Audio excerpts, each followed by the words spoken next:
салому дуруд ба шумо бинандаҳои азиз. барномаи тоҷикистон ватани азизи ман аз ноҳӣ ба номи бобоҷон ғафуров бо иштироки ғолибони даври вилоятии озмуни ҷумҳуриявии тоҷикистон ватани азизи ман манзури шумо карда мешавад.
ихтиёр самандаров иштирокчӣ ва ғолиби озмуни даври вилоятӣ дар озмуни тоҷикистон ватани азизи ман аз ноҳияи бобоҷон ғафуров аст.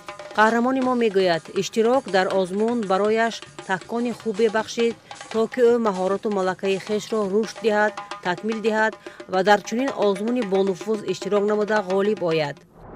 дар озмуни тоҷикистон ватани азизи ман иштирок карда дар даври вилоятӣ ҷои сеюме гирифтам. من در آزمون ظرف‌های خلقیه اجرا کردم.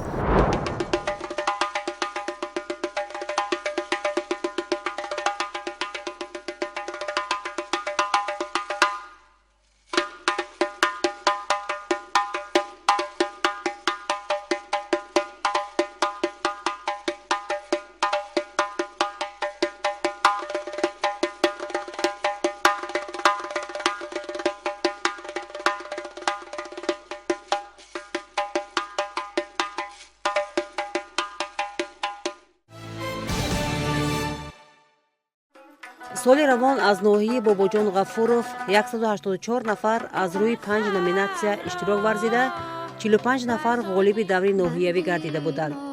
аз ин шумора 18 нафар ғолиби даври вилоятӣ шуданд ва алҳол ба даври ниҳоии озмун омодагӣ мебинанд.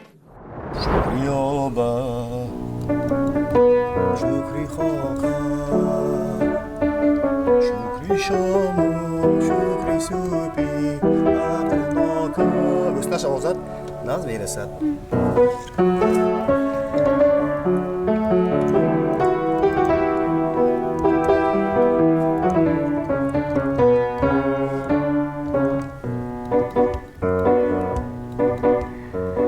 شکر آبا شکر خاکم شکر شام و شکر صبح عطرناکم تاجیکستانی عزیزم مادری جانی عزیزم مادری جانی عزیزم. ба даври ноҳиявӣ дилноза нурматова бо ҳамин суруд аъзоёни ҳакамонро ба ҳайрат гузошт ва лоиқи ҷои дуюм гашта буд. устоди дилноза мегӯяд ки ӯ бори аввал аз истеъдоди дилноза бохабар гашт ва ин истеъдодро такмил дод ва ба озмун ӯро роҳнамоӣ кард. дар давоми ҳамин хел фаъолияти корӣ бисёр шогирдои бисёр тайёр кардем. ҳамаашон ҳозир дар ҷодии санъат онҳо кор бурда истоданд. яке аз онҳо ин шогирди беҳтарин ҳамин соле ки мо бозёфт шуд дилнозахон. ин як худаш як чеҳраи ба зеби саҳнавӣ дошт. ман ҳамин сабабгори ҳамин шудам ки як рӯз дар кушода дар омада омад бинам овозаш ҳамин бисёр хуб таналисшам нағз високӣ ҳамин сурудои халқия эстрадия ҳамаша ҷош боварда мехонад. бар нигоҳи қуллаҳоям бар суруди чашмаҳоям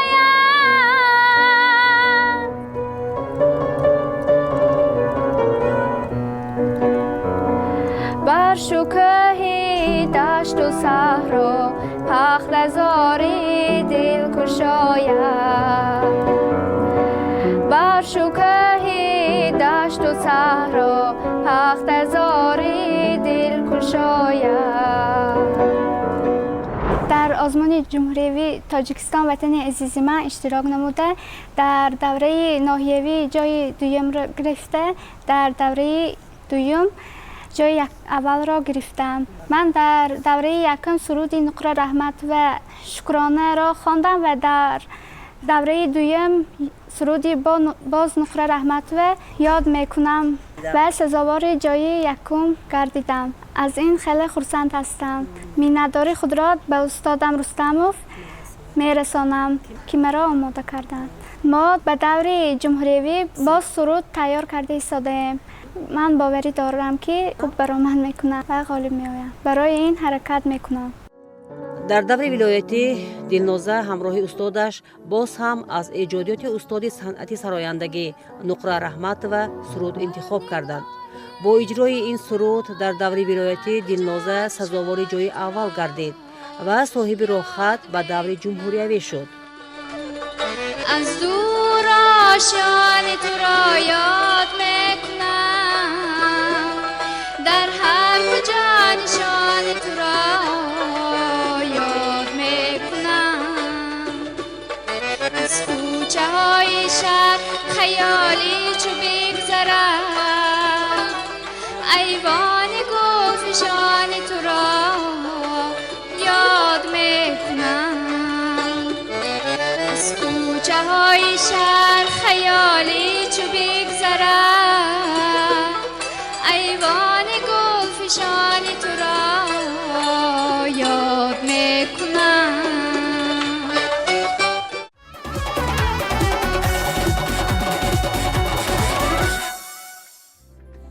در ناحیه باباجان غفوروف از جانب بخش فرهنگ ناحیه جهت آمادگی داوطلبان برای اشتراک در چنین آزمون با نفوذ تمام چاره‌های ضروری اندیشیده شده بود. نتیجه آن است که امروز از ناحیه باباجان غفوروف 18 نفر به دور نهایی راحت گرفتند. طولی 6 سال است که با ابتکار سرور دولت در سراسر کشور آزمون جمهوری تاجیکستان وطن عزیز من برگزار گردیده ایستاده است. هدف از برگزاری آزمون دریافت استعدادهای نو در ساحه صنعت موسیقی، بلند برداشتن مهارت کسبی و زیبایی پرستی، جلب جوانان و نورسان به هنر والای تاجیک، تبلیغ و احیای هنرهای مردمی، معرفی‌گری فرهنگ والای ملت تاجیک، احترام به ارجگذاری و سنت‌های نیک اجدادی می باشد. ماه اپریل سال روان در قصر فرهنگ جماعتی دهاتی حیدر عثمانوف دور ناحیوی آزمون مذکور برگزار گردید که در آن 184 نفر داوطلبان از روی 5 نومیناسیون شرکت ورزیدند و از آنها 45 نفر غالب دور ناحیوی گردیده با دیپلم و مکافات پولی مقامات اجرایی حکومتی دولت ناحیه باباجان غفوروف سرفراز گردیدند. از روی نومیناسی صنعتی تصویری ناظمه توختایوه در آزمون جمهوری تاجیکستان وطن عزیز من اشتراک کرد و غالب آمده به دور جمهوری راحت گرفت. سال دوم است که در آزمون جمهوری تاجیکستان وطن عزیز من که با سرپرستی پیشوای معظم ملت براه مانده شده است اشتراک می‌نمایم. سال اول تا دور جمهوری اشتراک نمودم و ولی غالب نآمدم. از این راه افتاده نشدم و سال روان نیز در آزمون اشتراک کرده شدم. در این سال در دور ناحیوی و جای دوم را اشغال نمودم و در دور ولایتی جای سوم را اشغال نموده. حالا به دور جمهوری آزمون تیاری دیده ایستادم. در دور ناحیوی اثر قلعه خوجند را تصویر نمودم. در دور ولایتی باشد اثر سرچشمه استقلالیت را تصویر نمودم و جای سوم را اشغال نمودم. این اثر من از سببی که در نومیناسی صنعتی تصویری اشتراک میکنم اثر همچون کندال می باشد و از روی کندالکاری که یکی از صنعت‌های قدیمی تاجیکان می باشد تصویر نمودم. اثر ما از 3 کمپوزیسیون یعنی گریخ و طرز مینیاتوری اثر را آفریده شده است که در این اثر از سبب سرچشمه استقلالیت نامگذاری کردن من در آن است که قصر ارباب، قصر فرهنگی ارباب که اجلاس 16 هم در آنجا برگزار گردیده است سرچشمه میگیرد و شکر استقلالیت است که ما به چنین روزهای نیک رسیدیم و تاجیکستان که بعد از استقلالیت گل شکوفان کرده ایستاده است و در آن بسیار رمزهای دولتی را تصویر نمودم. مجسمه اسماعیل سامانی که در شهر دوشنبه جایگیر کرده داشته است، میدان استقلال شهر دوشنبه، قلعه خوجند شهر خوجند و از سببی که تاجیکستان سرچشمه کوهسار می باشد، در آن کوههای تاجیکستان را تصویر نمودم و از سببی که کوههای ما خیلی بلند و زیبا می باشند، در آنجا همچون حرکت های استراتژیکی که پیشوای معظم ملت براه ماندند، راه برآمدن از بنبست کمونیکاسیونی، یعنی برآمدن به راه‌های نو می باشد که از این لحاظ نقف‌ها و آبانبارها را تصویر نمودم. از کنده‌کاری سرکرده، همچون کنده‌کاری، کندلکاری و نقش‌های اسلامی گره و ژانر صنعتی تصویری استفاده شده است. اساساً گرهی که من در اینجا خودم آفریدم با آنها خیلی معقول شد و آنها گفتند که بسیارتر از این لحاظ کار کنم و اسلوب را پیش برم. از سببی که امسال مبلغ آزمون 2 برابر زیاد گردید، در آزمون بسیار رقابت پیدا شد و ما بسیار کوشش کردیم که جاهای نمایان را اشغال کنیم و تا دور جمهوری اشتراک نماییم. وقتی که رقابت پیدا می شود، آدم حرکت می کند، کوشش می کند که بهترین ها شود و اثرها، کارهای بهترین را آفرد. محفوظه توجیبویوا غالب نوبتی ما از روی نمیناسی نوازندگی می باشد.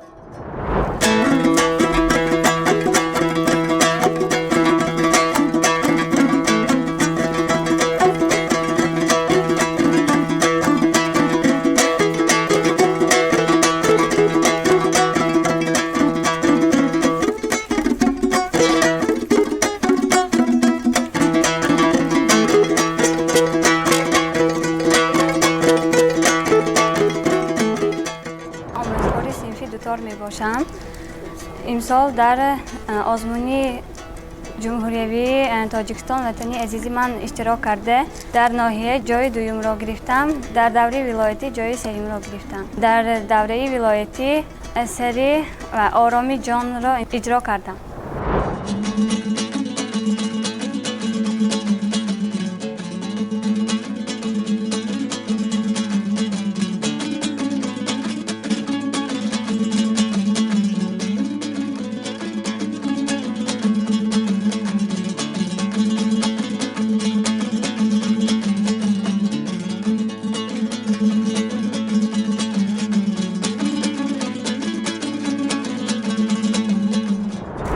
به دوره جمهوری آمادگی دیده ایستادم.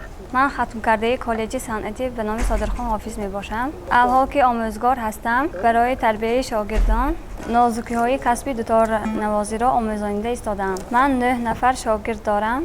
برای شاگردان از داشتنی دوتار، سیم های دوتار شناس کرده، نوته ها را با آنها آموزانده، بعد موسیقی ها را می آموزانم.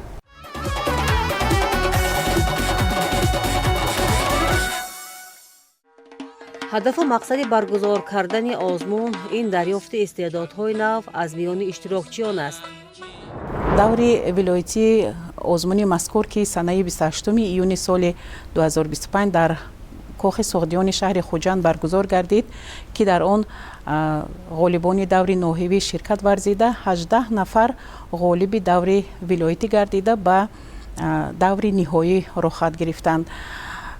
شعبه فرهنگ نایب باباجان غفوروف در آینده کوشش می نماید که صفی چنین استعدادها را زیاد نموده به دستاوردهای بی‌نظیر سزاوار خواهد گردید.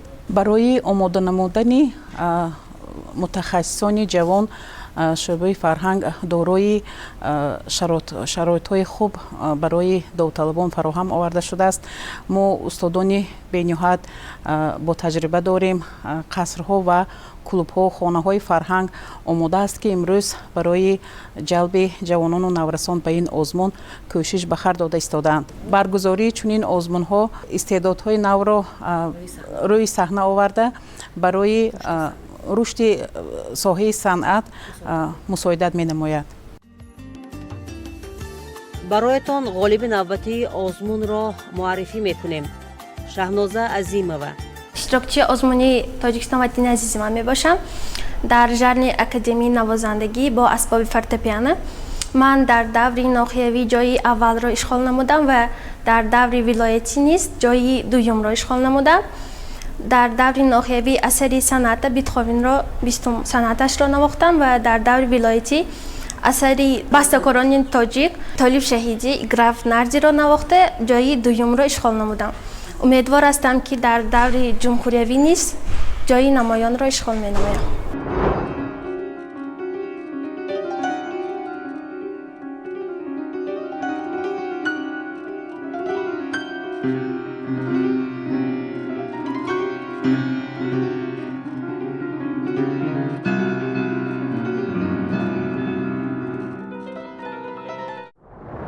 من الحال متخصص جمال در مکتب صنعتی ناحیه باباجان غفوروف چون آموزگار کار میکنم. پاسپورت فورتپیانو.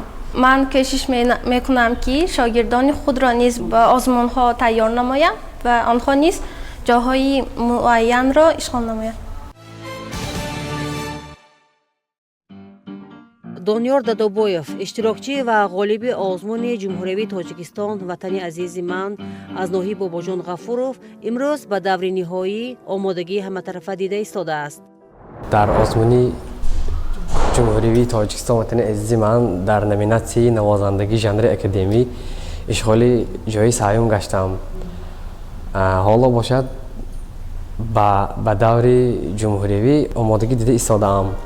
باور دارم که آنجا نیز خوب برآمد میکنم. در دور ولایتی من پریلودی رحمانینوف را اجرا کردم. تجربه نوازش، باوری به خود به صحنه برآمدن دشوار است. هیجان زیر میکند آدم. اینکه این آزمون استعداد را میکشد.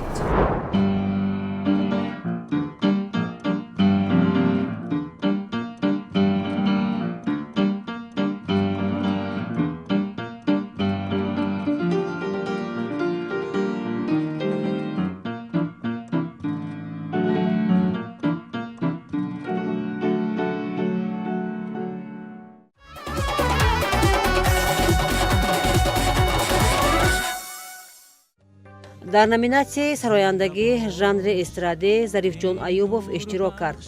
ظریفجان در دور ولایتی غالب آمد و به دور نهایی را خط گرفت. زنده باش ای پیشوا ای ننگ و نامی تاجیکان، زنده باش ای نور بخشی صبح و شامی تاجیکان، زنده باش ای که تویی غمخوار بر پیر و جوان، ملتی ما در جهان شد از تو با نام و نشان، زنده باش ای که تویی غمخوار بر پیر و جوان، ملتی ما در جهان شد از تو با نام و نشان، زنده باش زنده باش ای پیشوای رهنما، زنده باش زنده باش ای قهرمان خلق ما.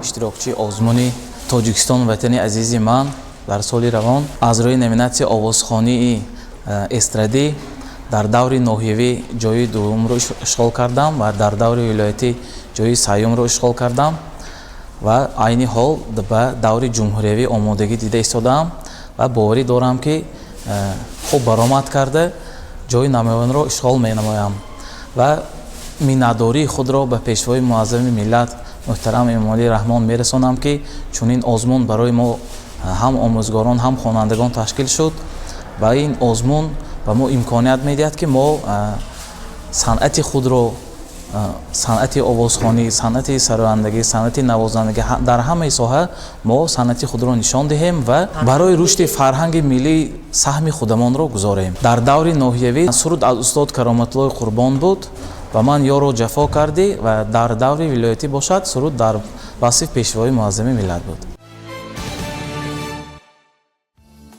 موقع استاد برای آموزاندن هنر و هنرمندی برای شاگردان خیلی مهم است. натиҷаи меҳнати омӯзгор дастоварди шогирдон дар озмунҳо мебошад. соли 5 сол аст ки ман дар инҷо кор мекунам. ба духтаракон ҳунари дӯзандагиро омӯзонда истодам.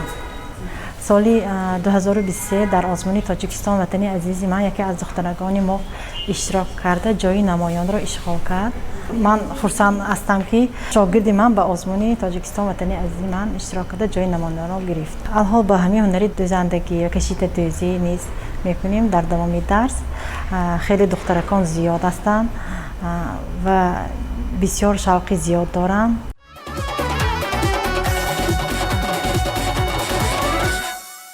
соли 2019 дар ҳамин қасри фарҳанг ҳамчун омӯзгори касби бофандагӣ ба кор шурӯъ намудам ва то ҳамин рӯза зиёда аз 50-60 нафар ба талабагон ҳунари бофандагиро омӯхта истодаам. ҳамаи духтаракон аз касби интихобкардии худ бисёр шод мебошанд ва ҳамин рушди ҳунар як завқу шавқи беандоза медиҳад. ҳамин духтаракон вақте ки ба ҳамин озмунҳо иштирок менамоянд гӯям ҷудоям бисёр онҳо хурсанд мешаванд. истеъдодашон баланд мешавад, хурсанд мешаванд, мехоҳанд ҳамаи хонандагонам ба ҳамаи чорабиниҳо, озмунҳо иштирок намоянд. мо дар озмуни ноҳиявӣ иштирок намудем ва мо хостем ки ҳамин занбӯри асалро тайёр намоем, бофем ва занбӯр ба асалаш ба ҷиҳати саломатӣ бисёр фоидаовар буда ҳаминро тайёр намудем. ҳамина хонандагони синфи як Бобоҷонову Фарзонахон ҳамина худаш тайёр кард. дар як моҳ вай аз ман пурсид чӣ тавр бояд ҳамин корро вай иҷро карданаш дар кор. ман ба ӯ фаҳмондам аввал замина тайёр мекунӣ, баъд дарахт тайёр мекунӣ. чунки занбӯр ба дарахт нишаста аз гул гардолуд карда асал ҳосил мешавад. сони баъд хонаҳои занбӯрро фаҳмондам, ҳамаша худаш иҷро карда оварда манимина манба нишон дод. инҳо чайнакпӯшак мегӯем. ҳаминҳо ба ҳамин талабаҳои ман ҷудоям бисёр маъқул мебошад.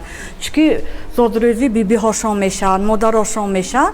онҳо аз ман талаб карданд ки ягон чизи хушрӯ бошад ки мин биби калонаму модарам хурсанд шаванд. гуфтам ман ҳамина пешниҳод кардам. онҳо ҳамин кори кардагиашон ҷудоям хурсанд мешаванд. то ҳолия ба ҳаяҷон мебиёнанд ки маълима ҳамина ман тайёр кардами гуфта манам баробари ваҳо хурсанд мешавам. ман инашам хонандаи синфи ҳозир сеюм шуданд, синфи дуюм Ахмедова Мадинахон аз ҳунари кардаи худ ҷудоям вай хурсанд мебошад. вай аз ман маслиҳат пурсид ки маълима ҳами ягон чизи ба я нағза фаҳмонид ки шурӯъ шавад корам. гуфт ман гуфтам биё боғи ангура ябор тайёр кунем. гуфта ба вай ман фаҳмондам заминаша тайёр мекунӣ, ми тока тайёр мекунӣ, ми ангура 3 хел 4 хел намуд карда тайёр кун. гуфтам ман мина тайёр карда оварда дод. ҷудоям хурсанд бо аз ин корҳои кардагии худаш фармоишоташ ҷудоям бисёр. барои бухча мо бо ҷӯробо мебофем, шапкачаҳо, куртачаҳо мебофем. бисёри талабаҳо мо фармоиш гифта бофта метиҳам бо омда мова нишон метиҳам ки маълима манимина ман тайёр карда мана ба фурӯш гузоштаам. гуфта маҳсулотҳоро аз куҷо мегиред маълим? ин маҳсулотҳоро мо аз бозор мехарем. риштаҳош ҳай, мана спитсаю кручокош ҳай, ҳамаш ҳамин бозори худомонда ҳай. ман ҳамо рангоша мегӯм, баҳо гиром мебиёд, ман ёд метиҳам. идои 8 марта идои муаллимон мешаванд. ман хел гулдастаҳо тайёр мекунем барои ин модарошон, омӯзгороношон. ин дастбаи гул ҷудоям ваяш бисёр, талаботаш бисёр. мин хонандагоне ки аввал ба ман барои омӯхтани ҳунар меоям, ман аввал ҳамин гула нишон медиҳам ки ишқ ҳамин гул сар мешавад. аввал ҳамин гула бофта баҳо сони авису бофта мебурванд, истеъдодшон кушода мешавад. ман мехоҳам дар оянда ҳамаи ҳамин духтараконе ки ба омӯхтани бофандагӣ мебиён, ҳамаи чӣ қадар ки ҳунар дорам ба ҳамонҳо омӯзонам. ҳамаи он хонандаконе ки ба назди ман мебиён, ман ваҳоя ҳамту духтарам қабул мекунам. онҳо дар назди ман 4 сол таҳсил мекунанд, ба онҳо мо диплом медиҳем ва ҳамаи онҳо бисёр хурсанд мебошанд. дар қатори онҳо ман ҳам бисёр хурсанд аз касби интихоб кардаи худам. امروز غالبان دوری ولایتی این آزمون با نفوذ به دور نهایی که در پایتخت جمهوری عزیزمان شهر دوشنبه ماه آینده برگزار و جنبست می‌گردد آمادگی جدی دیده ایستادند. یادرس می‌شویم که مبلغ مکافات پولی 1 برابر زیاد کرده شده. غالبان با دیپلم، سپاسنامه، افتخارنامه و مبلغ‌های پولی قدردانی کرده می‌شوند. ما باشیم بیننده های عزیز و اشتراکچیان دور نهایی برار می‌خواهیم و طریق برنامه تاجیکستان وطن عزیز من موفقیت‌های آنها را پیگیری می‌کنیم با تهیه برنامه‌های جالب و دیدنی. باقی خیر تا دیدار نوبتی، صحتمند و سربلند باشید.